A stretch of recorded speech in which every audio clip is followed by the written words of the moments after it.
है ना। और स्टूडेंट्स कौन सा नंबर कौन सी कैटेगरी में आ रहा है वो भी देखा, कुछ पॉजिटिव नंबर्स देखे, कुछ नेगेटिव नंबर्स देखे, कुछ फ्रैक्शंस देखे, कुछ नंबर ऐसे थे जो टर्मिनेट हो रहे थे, कुछ टर्मिनेट नहीं हो रहे थे। तो स्टूडेंट्स हमने बहुत टाइप्स ऑफ नंबर्स देखे, राइट। बट स्टूडेंट्स ऐसा कोई रियल नंबर हमें दिया गया हो जो बहुत ही लार्ज हो, दिख रहा है आपको। और स्टूडेंट्स कोई ऐसा नंबर भी हो सकता है जो बहुत ही स्मॉल हो। तो स्टूडेंट्स ये जो नंबर आपको दिख रहा है, अगर आपको उसको रीड करना हो तो क्या आप इजीली उसको रीड कर पा रहे हो? नहीं ना स्टूडेंट्स, पहले तो आपको काउंट करना पड़ेगा कि इसमें नंबर ऑफ जीरोस कितने हैं। तो स्टूडेंट्स ऐसे नंबर को अगर हमें हैंडल करना हो तो कैसे करेंगे स्टूडेंट्स? यस, मैंने आपको चैप्टर के स्टार्टिंग में बताया था कि मैंने ये चैप्टर को 3 मेन पार्ट्स में डिवाइड किया हुआ है, राइट। तो स्टूडेंट्स अब हम हमारे थर्ड पार्ट पे फोकस करने वाले हैं, how to handle very large number and very small number. तो चलो उसी के बारे में पढ़ते हैं स्टूडेंट्स। तो आइए स्टूडेंट्स, मैं अब आपको कुछ इंटरेस्टिंग थिंग्स बताती हूँ। तो स्टूडेंट्स हम लोग कहाँ पे रहते हैं? अर्थ पे रहते हैं। पर कभी आपने सोचा कि उसका मास कितना है? तो स्टूडेंट्स आइए चलो मैं आपको बताती हूँ। ये जो वैल्यू आपको दिख रही है ना students, that is the mass of earth. वैसे ही स्टूडेंट्स अगर हम चेक करें कि अर्थ और सन के बीच का डिस्टेंस कितना है, तो स्टूडेंट्स ये जो वैल्यू दिख रही है ना, that is the distance between sun and earth. वैसे ही स्टूडेंट्स अगर हमें यहाँ से अर्थ से मून तक का डिस्टेंस देखना हो, स्टूडेंट्स अर्थ से मून तक का डिस्टेंस देखना हो, तो स्टूडेंट्स ये जो डिस्टेंस आपको दिख रहा है ना, that is the distance between earth and moon. तो स्टूडेंट्स ये तो बहुत ही लार्ज एंड कॉम्प्लिकेटेड नंबर्स है, राइट। वैसे ही स्टूडेंट्स अगर हम कोई छोटे नंबर की बात करें तो आपको बैक्टीरिया के बारे में पता है, राइट। तो स्टूडेंट्स अगर मुझे वो बैक्टीरिया की साइज मालूम करनी है तो मैं कैसे करूंगी स्टूडेंट्स? तो स्टूडेंट्स देखो यहाँ पे मैं आपको थोड़ा जूम करके दिखाती हूँ। तो ये जो बैक्टीरिया है स्टूडेंट्स, उसकी साइज देख रहे हो आप कितनी छोटी है स्टूडेंट, 0.0000 मीन्स कुछ माइक्रोन्स में आ रही है, राइट। वैसे ही स्टूडेंट्स अगर हम कोई प्लांट सेल की बात करें तो प्लांट सेल की वैल्यू भी बहुत ही छोटी है। स्टूडेंट्स आपने रेड ब्लड सेल्स के बारे में तो पढ़ा ही होगा। तो अगर हम उसकी बात करें स्टूडेंट्स तो उसकी वैल्यू भी बहुत ही छोटी है। तो स्टूडेंट्स ये जो सारी वैल्यूज आपको दिख रही है, कुछ वैल्यूज बहुत ही लार्ज है और कुछ वैल्यूज बहुत ही स्मॉल है। तो स्टूडेंट्स अगर ऐसे लार्ज नंबर और स्मॉल नंबर्स के साथ हमें कुछ कैलकुलेशंस करना हो, इसके साथ अगर हमें डील करना हो, तो आप देख रहे हो इसको हमें रीड करने में, अंडरस्टैंड करने में, कंपेयर करने में भी बहुत दिक्कत हो रही है। तो स्टूडेंट्स ऐसे सारे नंबर को अगर हमें हैंडल करना हो इजी वे में, जिससे हम उसको इजीली रीड भी कर सके और इजीली अंडरस्टैंड भी कर सके, तो इसी के लिए हम किसका यूज करते हैं स्टूडेंट्स? एक्सपोनेंट्स का। तो स्टूडेंट्स चलो मैं आपको एक्सपोनेंट्स के बारे में बताती हूँ कि एक्सपोनेंट्स होते क्या है। तो स्टूडेंट्स ये जो लार्ज नंबर और स्मॉल नंबर्स आपको दिख रहे हैं, अगर मैं उसको ये फॉर्म में कन्वर्ट कर दूं तो आप इसको इजीली रीड कर पा रहे हो, राइट। वो कौन से टर्म में लिखे हैं मैंने? 10⁻²⁴, 10⁻11, 10⁻⁻7, 10⁻⁻5। तो स्टूडेंट्स ये जो सारे नंबर्स दिख रहे हैं ना, that is in the form of exponents. तो स्टूडेंट्स अब थोड़ा आपको समझ में आ रहा है कि एक्सपोनेंट्स का मीनिंग क्या होता है। तो हमने ये जो बहुत सारे जीरोस आपको दिख रहे थे ना, उसको इजीएस्ट वे में कन्वर्ट कर दिया। जितने जीरोस थे 10 हमने उतने जीरोस लिख दिए। तो स्टूडेंट्स इसका मीनिंग क्या होता है? 10⁻24 मीन्स 1 के पीछे स्टूडेंट्स कितने जीरोस है? 24 जीरोस है। 1 के पीछे 11 जीरोस है। तो स्टूडेंट्स ऐसे ही मैं एक और एग्जांपल दूं आपको कि 10⁻19, तो स्टूडेंट्स उसका मीनिंग क्या होता है कि 1 के पीछे 19 जीरोस है। वैसे ही स्टूडेंट्स 10⁻5 लिखो तो उसका मीनिंग क्या होता है कि 1 के पीछे 5 जीरोस है। वैसे ही स्टूडेंट्स अगर 10⁻⁻7 लिखा मैंने तो उसका मीनिंग क्या होता है कि 0 पॉइंट, स्टूडेंट्स माइनस पावर है, इसलिए क्या लिख सकती हूँ? 0.0000 कुछ 7 जीरोस है। तो स्टूडेंट्स अगर हम कोई नंबर ले ले, जैसे यहाँ पे x⁻5, ठीक है स्टूडेंट्स, तो ये जो वैल्यू आपको दिख रही है स्टूडेंट्स, उसमें जो x है वो क्या है स्टूडेंट्स, उसका बेस हो गया। और ये जो 5 दिख रहा है वो क्या हो गया students, that is the exponent of base. ठीक है, ये x जो है ना उसका एक्सपोनेंट है 5, तो उसको हम कैसे लिख सकते हैं, x into x into x into x into x. तो हमने 5 टाइम x लिखा, राइट। तो वैसे ही स्टूडेंट्स अगर इससे थोड़ी लार्ज क्वांटिटी हो, जैसे x रेज टू 25 हो, और तो क्या हम उसको 25 टाइम्स लिखेंगे, नहीं स्टूडेंट्स, वो हमारे लिए थोड़ा डिफिकल्ट हो जाएगा। तो उसके लिए हम क्या लिखते हैं, x रेज टू 25, राइट। तो स्टूडेंट्स अब आपको एक्सपोनेंट का मीनिंग समझ में आ रहा है। तो स्टूडेंट्स ऐसे ही एक्सपोनेंट्स के साथ हमें कुछ मल्टीप्लिकेशन, डिवीजन, एडिशन ऐसा करना हो स्टूडेंट्स, तो उसके लिए कुछ इंपॉर्टेंट लॉज है जो आपको याद रखने हैं स्टूडेंट्स, जिससे आप इजीली कुछ कैलकुलेशंस कर पाओगे। जैसे कोई बड़े 2 नंबर्स है और उसका आपको मल्टीप्लिकेशन करना है या फिर डिवीजन करना है, तो कैसे करेंगे स्टूडेंट्स, तो उसी के लिए हमें कुछ लॉज पढ़ने होंगे स्टूडेंट्स। तो आइए चलो देखते हैं कि एक्सपोनेंट्स के लॉज क्या है स्टूडेंट्स।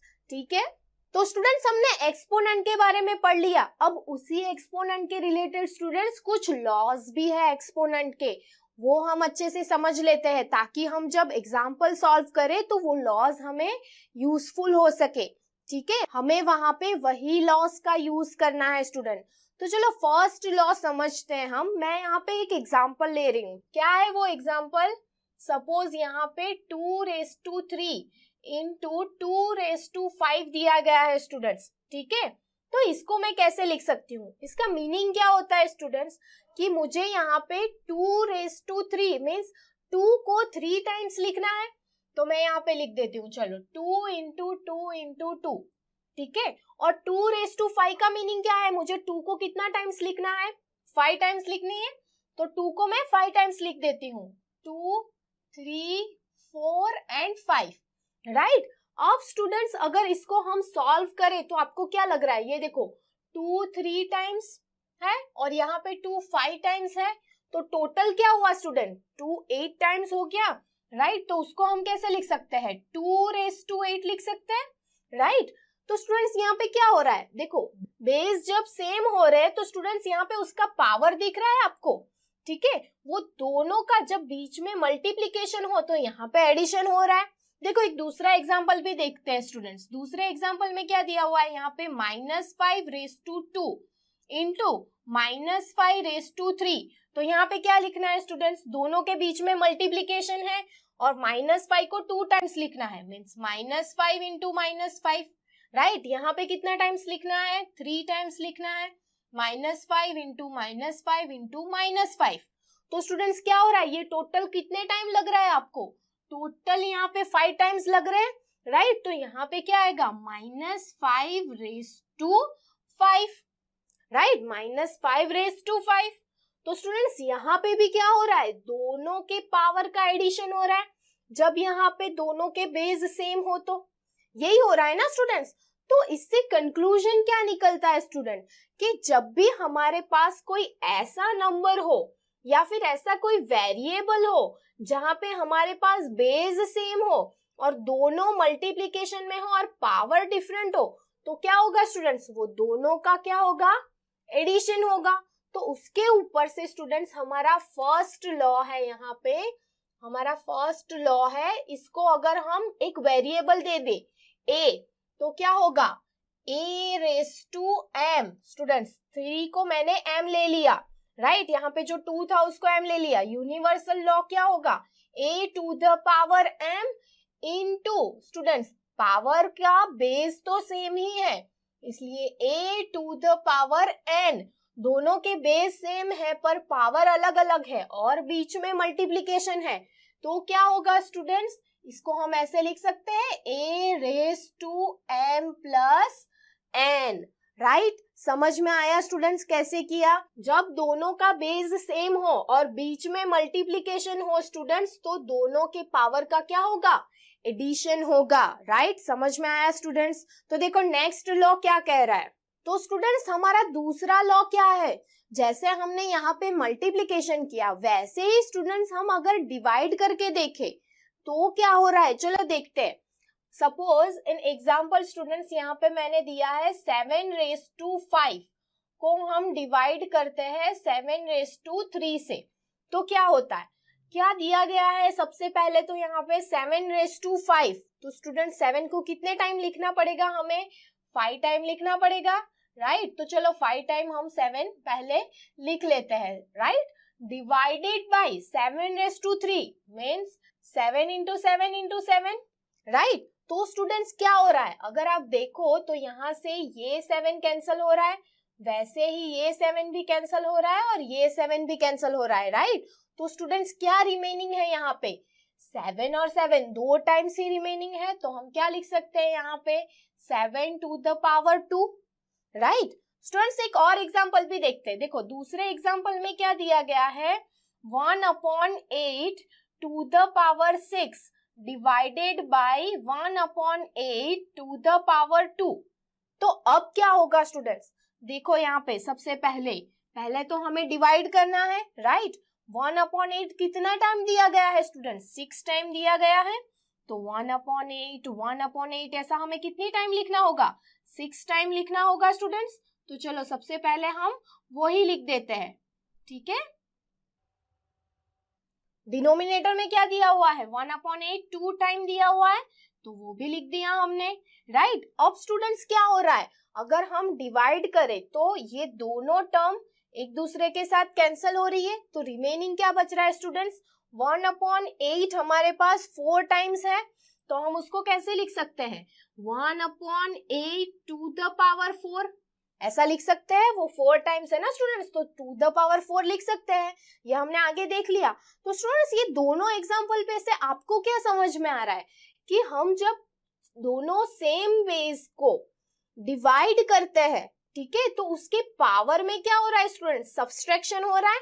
यहाँ पे देखो 5 और 3 था तो यहाँ पे 2 हो गया, यहाँ पे 6 और 2 था तो यहाँ पे 4 हो गया, राइट। तो स्टूडेंट्स इस पे से हम क्या लिख सकते हैं, इस पे से हम लिख सकते हैं स्टूडेंट्स यहाँ पे के दोनों का बेस अगर सेम हो, ठीक है, यहाँ पे a⁻m डिवाइडेड बाय a⁻n होगा, तो हम क्या लिख सकते हैं, दोनों का बेस सेम हो और बीच में डिवाइड हो, तो दोनों के पावर का क्या हो रहा है स्टूडेंट्स, सब्सट्रैक्शन हो रहा है, तो m - n होगा। तो स्टूडेंट्स ये हमारा सेकेंड लॉ हो गया, समझ में आया स्टूडेंट्स। यहाँ पे मल्टीप्लीकेशन था तो दोनों के पावर का एडिशन हो रहा था, और यहाँ पे डिवीजन था तो दोनों के पावर का सब्सट्रैक्शन हो रहा था। पर ये लॉ कब अप्लाई कर सकते हैं स्टूडेंट, जब हमारे पास दोनों टर्म में बेस सेम हो। देखो यहाँ पे भी बेस सेम है, यहाँ पे भी सेम है, यहाँ पे भी सेम है और यहाँ पे भी सेम है, तो स्टूडेंट्स जब सेम बेस हो तभी हम ये अप्लाई कर सकते हैं, समझ में आया। तो देखो नेक्स्ट लॉ देखते हैं हमारा। तो स्टूडेंट्स देखो कुछ ऐसा दिया गया हो, अगर हमें 7 to the power 3 to the power 5, तो स्टूडेंट्स अगर ऐसा कुछ दिया गया हो तो हम क्या करेंगे, देखो यहाँ पे तो दो पावर दिख रहे हैं हमें, राइट। तो इसकी जगह पे हम क्या लिख सकते हैं स्टूडेंट्स, जब ऐसा हो हमारे पास तो हम दोनों के पावर का मल्टीप्लीकेशन कर सकते हैं। तो हम क्या कर सकते हैं, 3 into 5, तो यहाँ पे क्या होगा स्टूडेंट, 7⁻15, राइट। समझ में आ रहा है स्टूडेंट्स। वैसे ही अगर हमें यहाँ पे दिया गया हो 3 to the power 1/2 to the power 1/5, तो क्या करेंगे स्टूडेंट्स, है तो वही, यहाँ पे देखो दोनों के पावर का मल्टीप्लीकेशन ही करना है, तो देखो क्या करेंगे, 3 to the power 1/2 into 1/5, तो क्या होगा स्टूडेंट्स, यहाँ पे 3 to the power 1/10 होगा, राइट। हम यहाँ पे क्या कर रहे हैं स्टूडेंट्स, a⁻m⁻n दिया गया हो तो दोनों के पावर का मल्टीप्लीकेशन कर रहे हैं। ऐसा जरूरी नहीं है स्टूडेंट्स कि अगर दो ही पावर दिए गए हो, अगर कुछ ऐसी टर्म दी गई तो क्या करेंगे, देखो यहाँ पे दिया गया है 5 to the power 2 to the power 3 to the power 2, तो क्या करेंगे स्टूडेंट्स, तो भी डरने की जरूरत नहीं है, हमें करना तो क्या है स्टूडेंट्स, जितने भी पावर है वो सभी का क्या करना है स्टूडेंट्स, मल्टीप्लीकेशन करना है, राइट। क्योंकि यहाँ पे क्या दिया गया है, 5 को हमें 2 टाइम्स रिपीट करना है, फिर जो भी आंसर आया उसको हमें 3 टाइम्स रिपीट करना है, राइट। तो स्टूडेंट क्या करना है, तीनों के पावर का मल्टीप्लीकेशन करना है। तो क्या करेंगे हम यहाँ पे 5 to the power 2 into 3 into 2। तो क्या होगा स्टूडेंट्स, यहाँ पे 3 इंटू 2 6 इंटू 2 12। तो यहाँ पे हमारा आंसर आएगा 5 टू द पावर 12। तो स्टूडेंट्स हर बार हम क्या कर रहे हैं, जब हमारे पास ऐसे टर्म्स में पावर दिया गया हो तो हम पावर का मल्टीप्लिकेशन कर रहे हैं। तो उसपे से क्या कंक्लूजन निकलता है स्टूडेंट्स कि अगर हम इसकी जगह पे कोई वेरिएबल अज्यूम करें तो क्या होगा स्टूडेंट्स, अगर हम यहाँ पे कोई वेरिएबल अज्यूम करें तो हम क्या लिख सकते हैं, a to the power m to the power n दिया गया हो तो हम क्या कर सकते हैं, a to the power mn लिख सकते हैं, राइट। या फिर हमें कुछ ऐसा दिया गया हो, a to the power m to the power n to the power p, तो उसकी जगह पे हम क्या लिख सकते हैं, उसकी जगह पे हम लिख सकते हैं a to the power mn p। Mean students हमें पावर का मल्टीप्लिकेशन करना है। समझ में आया स्टूडेंट्स कैसे किया? तो चलो हमारा नेक्स्ट लॉ देखते हैं स्टूडेंट्स। अगर हमें यहाँ पे ऐसा दिया गया हो कि 3 into 7 whole to the power 5, तो इसका मीनिंग क्या होगा स्टूडेंट्स कि 3 को हमें 5 टाइम लिखना है और 7 को भी 5 टाइम लिखना है। अल्टीमेट मीनिंग तो इसका यही होगा ना स्टूडेंट्स। देखो तो हम इसको कैसे लिख सकते हैं, यहाँ पे क्या होगा, 3 इंटू 7 1 टाइम, ऐसा हमें कितनी टाइम लिखना है स्टूडेंट्स, 5 टाइम लिखना है। तो कैसे लिखेंगे, 3 इंटू 7 3 इंटू 7 3 इंटू 7 3 इंटू 7, ऐसे लिख सकते हैं स्टूडेंट्स, राइट। तो आप अगर ऑब्जर्व करो स्टूडेंट्स तो यहाँ पे आपको 3 कितने टाइम्स दिख रहे हैं, देखो 5 टाइम्स दिख रहे हैं। वैसे ही स्टूडेंट्स यहाँ पे 7 कितने टाइम्स दिख रहे हैं, 7 भी हमें 5 टाइम्स दिख रहे हैं। तो हम क्या इसको ऐसे लिख सकते हैं, 3 raise to 5 into 7 raise to 5, ऐसे लिख सकते हैं स्टूडेंट्स। मीनिंग तो यही होगा ना। तो इसके ऊपर से हम क्या कंक्लूड कर रहे हैं स्टूडेंट्स, इसके ऊपर से हम देखें तो हम क्या लिख सकते हैं कि जब हमारे पास दोनों अलग अलग वैल्यूज हो और उसका होल पावर हो तो वो पावर हम दोनों को इंडिकेट कर सकते हैं। फोर्थ लॉ क्या कह रहा है स्टूडेंट्स कि अगर a और b दोनों अलग अलग वेरिएबल का पावर अगर सेम है तो हम ये पावर को किस तरह से लिख सकते हैं, a to the power m into b to the power m। यही किया है ना स्टूडेंट्स। देखो 3 इंटू 7 होल रेज टू 5, तो इसको कैसे लिखा हमने, 3 raise to 5 7 raise to 5, right. तो उसको ही हमने यहाँ पे लिखा हुआ है ना इन वेरिएबल फॉर्म। तो स्टूडेंट्स ये जो सारे लॉज हम पढ़ रहे हैं ना वो आपको एग्जाम पॉइंट ऑफ व्यू और एग्जाम्पल्स को सॉल्व करने के लिए बहुत ही इंपॉर्टेंट है। आपको समझ में आ रहा है, ठीक है। तो हमारा नेक्स्ट लॉ देखते हैं स्टूडेंट्स। तो स्टूडेंट्स देखो नेक्स्ट अगर हमें कुछ ऐसा दिया गया हो 2 टू द पावर 3/5, ठीक है, हमें पावर में डिवीजन टाइप कुछ दिया गया है तो उसको हम कैसे लिख सकते हैं स्टूडेंट्स, तो उसको हम इस तरह से लिख सकते हैं क्या, 2 to the power 3 whole to the power 1/5 लिख सकते हैं क्या स्टूडेंट्स? मुझे बताओ इसका और इसका आंसर सेम होगा या नहीं, और होगा तो कैसे?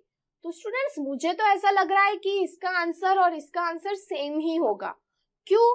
क्योंकि यहाँ पे ही हमने लॉ पढ़ा स्टूडेंट्स कि पावर टू द पावर हो तो दोनों के पावर का क्या होता है, मल्टीप्लिकेशन। तो अगर हम ये दोनों का मल्टीप्लिकेशन करें स्टूडेंट्स तो हमें तो यही टर्म मिलेगी, राइट, यही मिलेगी ना स्टूडेंट्स।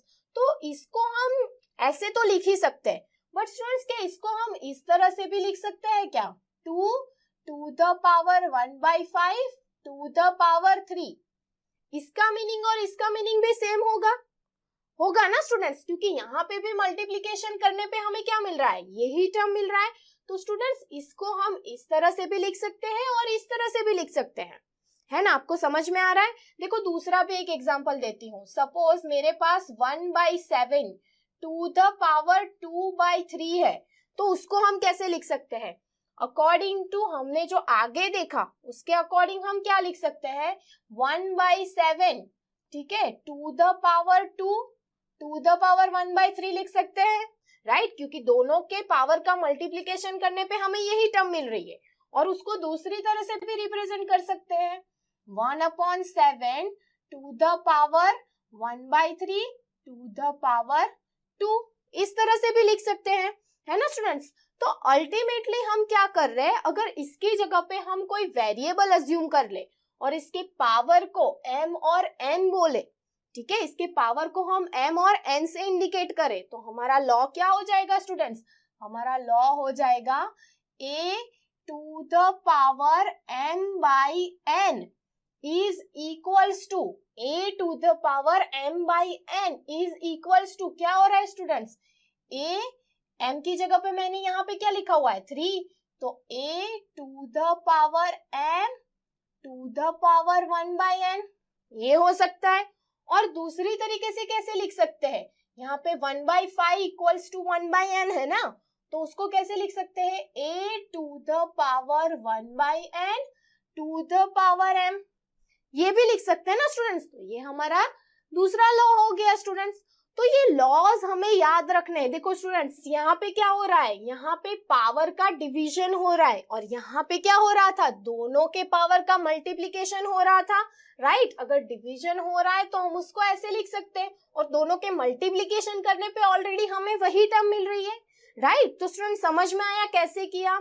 देखो यहाँ पे और यहाँ पे भी हमको कुछ डिफरेंस दिख रहा है, यहाँ पे दोनों के पावर का मल्टीप्लीकेशन हो रहा है, राइट, और यहाँ पे स्टूडेंट्स पावर डिस्ट्रीब्यूट हो रहा है दोनों अलग अलग टर्म में। देखो a इंटू b, दो अलग अलग वेरिएबल है, तो ये जो पावर है वो यहाँ पे डिस्ट्रीब्यूट हो रहा है।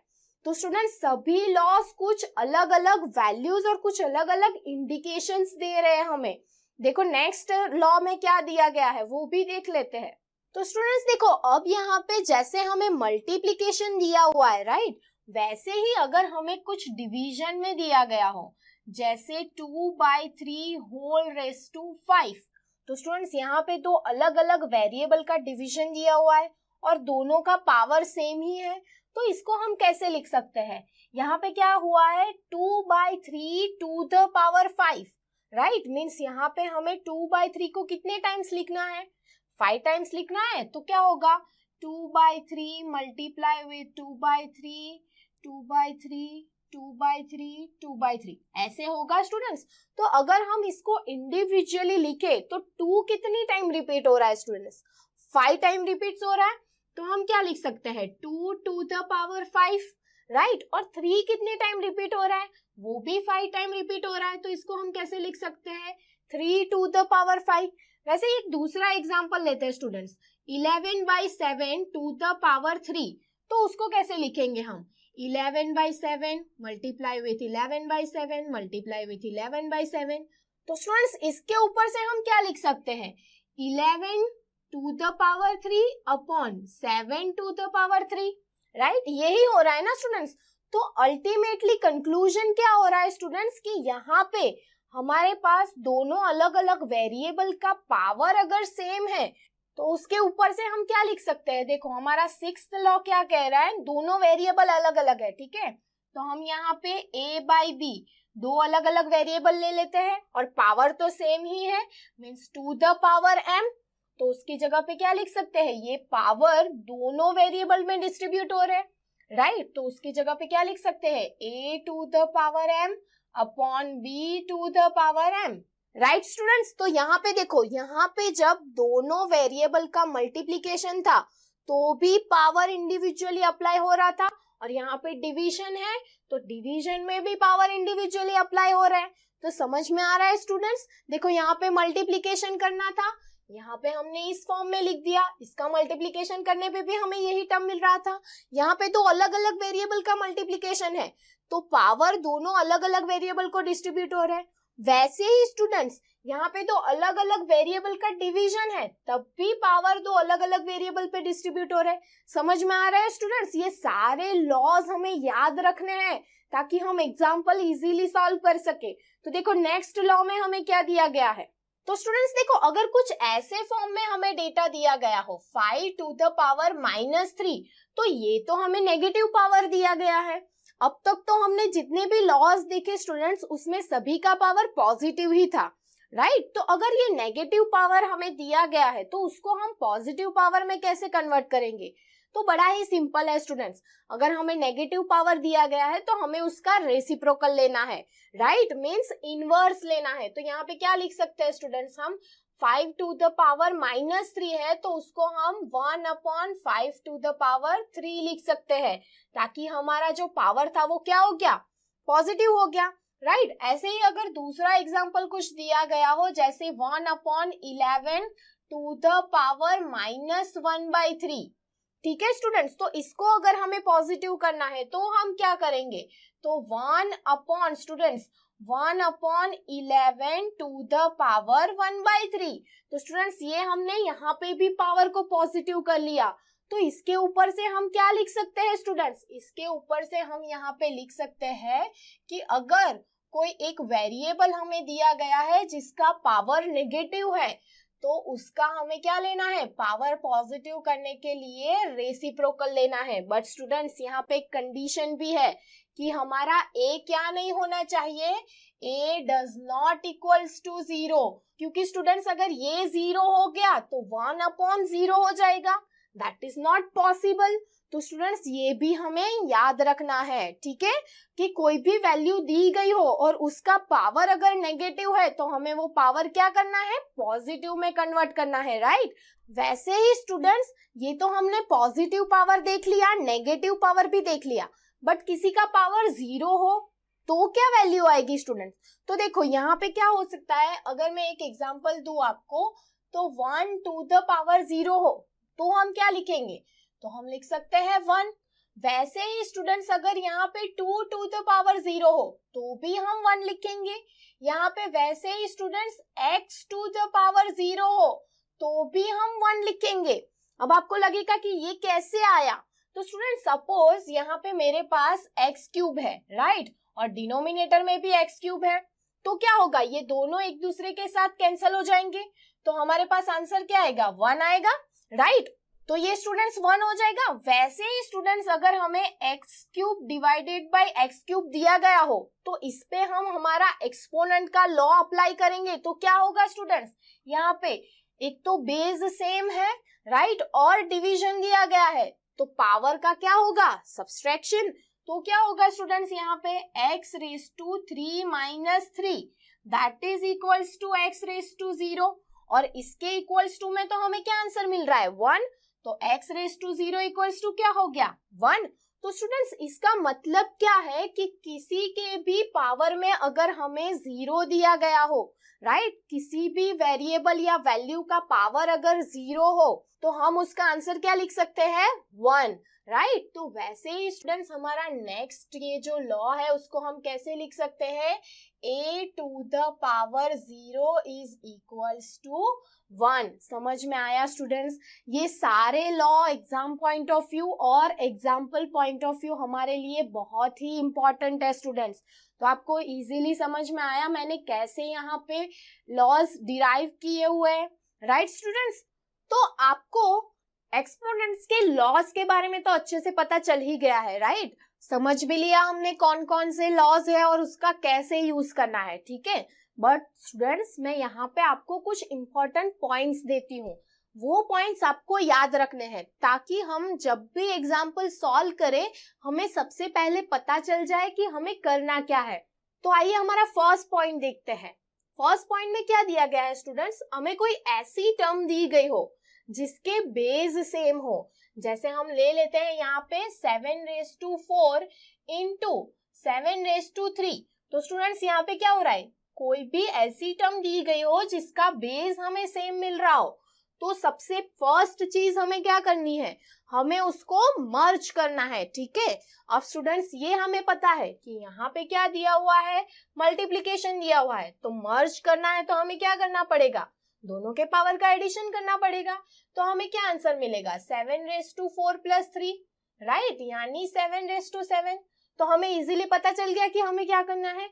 वैसे ही स्टूडेंट्स अगर किसी का बेस सेम है पर हमें यहाँ पे डिवीजन दिया हुआ है, ठीक है, तो भी हमें उसको मर्ज ही करना है। बट यहाँ पे क्या होगा स्टूडेंट्स, बेस सेम है पर डिवीजन है तो कौन सा लॉ अप्लाई होगा, सब्सट्रैक्ट करना पड़ेगा दोनों के पावर को, तो यहाँ पे क्या आएगा 11, राइट। तो स्टूडेंट्स यहाँ पे हमें याद ये रखना है कि जब भी हमारे पास कोई सेम बेस आए तो या तो हमें उसके पावर को मर्ज करना है या तो फिर उसके पावर को अनमर्ज करना है। अब अनमर्ज कैसे करेंगे, देखो अगर हमें कुछ ऐसी टर्म दी हुई है 7x+2, ठीक है, तो स्टूडेंट्स यहाँ पे क्या हो रहा है, यहाँ पे हमें जो ये फॉर्म दिया हुआ है वो ये फॉर्म में है, राइट। तो हमें उसको कौन से फॉर्म में कन्वर्ट करना होगा, ये फॉर्म में कन्वर्ट करना होगा, तो वो तो हमारे लिए सिंपल हो जाएगा।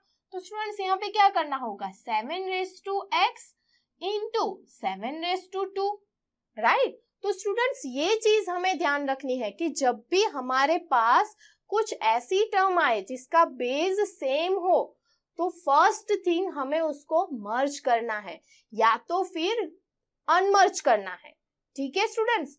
तो चलो दूसरे पॉइंट के बारे में बात करते हैं। तो स्टूडेंट फर्स्ट पॉइंट समझ में आ गया, दूसरा पॉइंट देखो, अगर हमें कुछ इस तरह से नंबर दिया गया हो 2⁻⁻⁴, तो स्टूडेंट्स अगर हमें कोई नंबर दिया गया हो जिसका पावर नेगेटिव हो तो हमारा फर्स्ट स्टेप क्या होना चाहिए स्टूडेंट्स, वही पावर को हमें क्या करना है, पॉजिटिव करना है। तो उसका लॉ तो हमें पता ही है, हमने आगे देख लिया, क्या होगा यहाँ पे 1/2⁴ होगा। वैसे ही स्टूडेंट अगर एक दूसरा एग्जांपल ले तो 2/7⁻² दिया गया हो तो उसको कैसे लिखेंगे, तो यहाँ पे क्या होगा स्टूडेंट्स 1/2/7 तो हमने पावर को पॉजिटिव कर दिया। वैसे ही स्टूडेंट्स अगर एक और नंबर ले ले यहाँ पे x⁻⁵, तो स्टूडेंट्स यहाँ पे कोई वेरिएबल का पावर भी अगर माइनस में हो तो हमें सबसे फर्स्ट स्टेप क्या करना है, उसके पावर को पॉजिटिव करना है। तो यहाँ पे क्या होगा 1/x⁵। तो स्टूडेंट्स आपको हमारा सेकेंड स्टेप समझ में आया। सेकेंड हमारा इंपॉर्टेंट पॉइंट क्या है, मेक द पावर पॉजिटिव। हमें जो भी वैल्यू या वेरिएबल दिया हुआ है अगर उसका पावर नेगेटिव है तो सबसे पहले हमें उसके पावर को पॉजिटिव करना है, समझ में आया। अब स्टूडेंट्स हमें अगर कोई ऐसी टर्म्स दी गई हो तो हमें सबसे पहले इसमें क्या ध्यान रखना है स्टूडेंट्स कि यहाँ पे अगर कुछ कॉमन निकल सकता है तो हमें सबसे पहले कॉमन निकालना है। देखो 10⁻² -15⁻², तो स्टूडेंट्स ये हमें पता है 10 और 15 दोनों में 5 कॉमन निकल सकता है और दोनों के पावर में क्या है, स्क्वायर है। तो हम यहाँ पे क्या कर सकते हैं स्टूडेंट्स, अगर हम 5² को कॉमन निकाले तो ब्रैकेट में क्या बचेगा स्टूडेंट्स, 2² -3², राइट। तो स्टूडेंट्स यहाँ पे हमें सबसे फर्स्ट चीज ऑब्जर्व करनी है कि ऐसे तरह की हमें कोई टर्म दी गई है तो हमें सबसे पहले उसमें से कॉमन निकालना है। अब देखो नेक्स्ट एग्जांपल जो दिया गया है उसमें से आपको क्या लग रहा है, न्यूमरेटर में से कुछ कॉमन निकल सकता है। यहाँ पे देखो, यहाँ पे x³ है और यहाँ पे x⁻⁶ है, तो दोनों में से क्या कॉमन निकल सकता है, x³ कॉमन निकल सकता है ना स्टूडेंट्स। तो अगर हम यहाँ पे x³ को कॉमन निकाले तो ब्रैकेट में क्या बचेगा स्टूडेंट्स, 7 + 5x³, राइट। यहाँ पे x⁻⁶ था, x³ को कॉमन निकाल दिया, डिवाइडेड बाई x³। तो स्टूडेंट्स यहाँ पे x³ दोनों जगह से कैंसिल हो रहा है, तो हमारा आंसर क्या मिल रहा है, हमें हमारा आंसर मिल रहा है 7 + 5x³। तो स्टूडेंट्स हमें इस तरह की अगर कोई भी टर्म दी गई है तो हमें सबसे पहले कॉमन निकालना है ताकि हमारा कैलकुलेशन थोड़ा सिंपल हो सकता है, राइट। तो स्टूडेंट्स यही हमारा थर्ड पॉइंट है कि हमें सबसे पहले कॉमन निकालना है, ठीक है। अब स्टूडेंट्स ये जो नेक्स्ट पॉइंट है ना, उसमें हमें ऐसे कुछ एग्जांपल अगर दिए गए हो तो सबसे पहले हमें क्या करना है स्टूडेंट्स, हमें इसको इसके प्राइम फैक्टर्स में डिवाइड करना है। जैसे यहाँ पे हमें 8² दिया गया है तो 8 के प्राइम फैक्टर क्या होंगे students, 8 is the cube of 2, right. तो हमें इसको किस तरह से लिखना है, हमें इसको लिखना है 2³ to the power 2। तो अब तो स्टूडेंट्स यहाँ पे हम हमारा लॉ अप्लाई कर सकते हैं ना, समझ में आ रहा है स्टूडेंट्स। जो भी नंबर हमें दिया गया है हमें उसको उसके प्राइम फैक्टर में लिखना है। जैसे यहाँ पे 15 का क्यूब है स्टूडेंट्स, तो 15 के प्राइम फैक्टर्स क्या है, 3 and 5, तो हमें इसको किसके फॉर्म में लिखना है, 3 into 5 होल क्यूब। तो अब हम हमारा लॉ अप्लाई कर सकते हैं। यहाँ पे क्या होगा स्टूडेंट्स, यहाँ पे अगर a into b whole raise to m है तो हम क्या लिख सकते हैं, a raise to m into b raise to m। तो स्टूडेंट्स अब हमारे लिए कैलकुलेशन इजी हो गया, राइट। तो स्टूडेंट्स ये जो सारे पॉइंट्स मैंने बताए, ये पॉइंट मैंने बताया स्टूडेंट्स, ये पॉइंट हमें हमारे कैलकुलेशन को इजी करने के लिए यूज करना है, ठीक है स्टूडेंट। तो आइए नेक्स्ट पॉइंट देखते हैं कि हमारा नेक्स्ट पॉइंट क्या है। अब स्टूडेंट्स नेक्स्ट पॉइंट हमें क्या ध्यान रखना है कि अगर हमें कुछ डेसिमल फॉर्म में वैल्यूज दी गई हो, राइट, तो उसको अगर हमें सिंप्लीफाई करना है तो उसको फर्स्ट हमें फ्रैक्शन फॉर्म में कन्वर्ट करना होगा, ठीक है। क्योंकि अगर हमें कोई वैल्यू फ्रैक्शन फॉर्म में मिल गई तो उस पे हम हमारे लॉज भी अप्लाई कर सकते हैं और उसको इजीली कैलकुलेट भी कर सकते हैं। देखो यहाँ पे क्या दिया हुआ है, 0.5, राइट। तो 0.5 को हम कैसे लिख सकते हैं स्टूडेंट्स, ये तो हमें पता ही है, 5/10 लिख सकते हैं, 5/10 रेस टू 4। तो स्टूडेंट्स अब तो ये हमारा कौन सा फॉर्म आ गया, a/b रेस टू m वाला फॉर्म आ गया। तो अब तो हम इस पे हमारा लॉ अप्लाई कर सकते हैं, राइट। तो स्टूडेंट्स जब भी हमें कोई डेसिमल फॉर्म दिया हुआ हो तो हमें उसको फ्रैक्शन फॉर्म में कन्वर्ट करना है, ठीक है। वैसे ही स्टूडेंट्स अगर दूसरा एग्जांपल देखें तो यहाँ पे क्या करना है, 0.0001, यानी कितने डेसिमल के बाद हमारा 1 है, राइट, 4 डेसिमल के बाद हमारा 1 है। तो यहाँ पे हम क्या लिखेंगे, 1/1000, right, to the power 2, right students. तो आपको पता चल रहा है कि जब भी हमें कोई डेसिमल नंबर दिया गया हो तो सबसे पहले हमें उसको उसके फ्रैक्शन में कन्वर्ट करना है, ठीक है स्टूडेंट्स। समझ में आ गया क्या करना है। तो देखो स्टूडेंट्स सबसे फर्स्ट पॉइंट क्या था कि जब भी हमारे पास बेस सेम आए, ठीक है, तो हमें उसको मर्ज करना है या तो हमें उसको अनमर्ज करना है, ठीक है। दूसरा पॉइंट क्या था स्टूडेंट्स कि जब भी हमारे पास पावर नेगेटिव फॉर्म में आए तो हमें उसके पावर को क्या करना है, कन्वर्ट करके पॉजिटिव में करना है, ठीक है। थर्ड पॉइंट क्या था स्टूडेंट्स कि जब भी हमारे पास कुछ लार्ज टर्म्स आए और there is a possibility to take common, तो हमें सबसे फर्स्ट क्या करना है स्टूडेंट्स, उसमें से कॉमन निकालना है, ठीक है, ताकि हमारा कैलकुलेशन थोड़ा सिंपल हो सके। नेक्स्ट पॉइंट क्या था स्टूडेंट्स कि अगर हमारे पास कुछ ऐसा नंबर आए जो कांस्टेंट हो, जिसको हम उसके प्राइम फैक्टर्स में कन्वर्ट कर सके, तो हमें क्या करना है स्टूडेंट्स, उसको उसके प्राइम फैक्टर्स में कन्वर्ट कर देना है ताकि हम उस पे हमारा लॉ इजीली अप्लाई कर सके। समझ में आ रहा है स्टूडेंट्स। नेक्स्ट पॉइंट देखो, लास्ट पॉइंट क्या है कि अगर हमें कोई वैल्यू डेसिमल में दी गई हो तो हमें उसको किस में कन्वर्ट करना है, फ्रैक्शंस में कन्वर्ट करना है, ठीक है स्टूडेंट्स। तो ये चीज हमें ध्यान रखनी है। ये जो सारे पॉइंट्स मैंने आपको बताए स्टूडेंट्स, वो आपको कैलकुलेशन बेस पे एग्जाम्पल सॉल्व करने के लिए बहुत ही काम आएंगे, ठीक है। तो स्टूडेंट्स हमने जो पॉइंट्स याद रखे उसके साथ साथ हमें ये रूल भी पढ़ना है। कौन सा रूल स्टूडेंट्स, बॉडमास रूल। देखो बॉडमास रूल का मीनिंग क्या है स्टूडेंट्स, ये जो बी है ना उसका मीनिंग होता है brackets, O means order, D means division, M means multiplication, A means addition and S means subtraction. तो स्टूडेंट्स ये बॉडमास रूल क्या कहता है कि हम कोई भी कैलकुलेशन कर रहे हैं, कोई भी सम को सिंप्लीफाई कर रहे हैं स्टूडेंट्स, तो हमारा ऑर्डर क्या होना चाहिए मैथमेटिकल ऑपरेशंस का। तो देखो सबसे पहली चीज हमें क्या करना है, हमें कोई एग्जाम्पल दिया गया है जिसमें सबसे पहले अगर ब्रैकेट्स है तो सबसे फर्स्ट हमें वो ब्रैकेट्स को रिमूव करना है। उसके बाद अगर वो कोई टर्म में हमें कोई वैल्यू दी गई है जिसका कुछ ऑर्डर है, जैसे x² है, x³ है, फिर स्टूडेंट्स उसको सिंप्लीफाई करना है, फिर हमें डिवीजन करना है, मल्टीप्लिकेशन करना है, एडिशन करना है एंड सब्सट्रैक्शन करना है। ऑर्डर वाइज ऑर्डर हमें स्टूडेंट्स इसको सिंप्लीफाई करना है। जैसे हमें कोई एक ही टर्म में मल्टीप्लिकेशन भी दिया गया हो और डिवीजन भी दिया गया हो, तो सबसे फर्स्ट हमें डिवीजन करना है, उसके बाद हमें मल्टीप्लिकेशन करना है। तो स्टूडेंट्स अगर कुछ ऐसी टर्म हमें दी गई हो जैसे x² into x³ upon x raise to 4, तो स्टूडेंट्स सबसे पहले मैंने क्या बताया, हमें क्या करना होगा, डिवीजन करना होगा। तो स्टूडेंट्स यहाँ पे हमारे पास एक्स स्क्वायर और एक्स क्यूब, राइट। तो स्टूडेंट्स हमारे पास यहाँ पे 5x है और डिवीजन में हमारे पास कितने x है, 4x है। समझ में आ रहा है स्टूडेंट्स। तो इसके साथ यहाँ पे 2 आ जाएगा, राइट, पावर कैंसिल हो जाएगा। और फिर स्टूडेंट्स यहाँ पे क्या बचेगा, x cube upon x square, right. तो अब क्या करना है स्टूडेंट्स, यहाँ पे एक्स क्यूब मीन्स एक्स को हम 3 टाइम लिख सकते हैं, राइट। और यहाँ पे एक्स स्क्वायर मीन्स एक्स को हम 2 टाइम लिख सकते हैं। तो दोनों साइड से अगर ये कैंसिल हो गया तो हमारे पास एक्स बचेगा।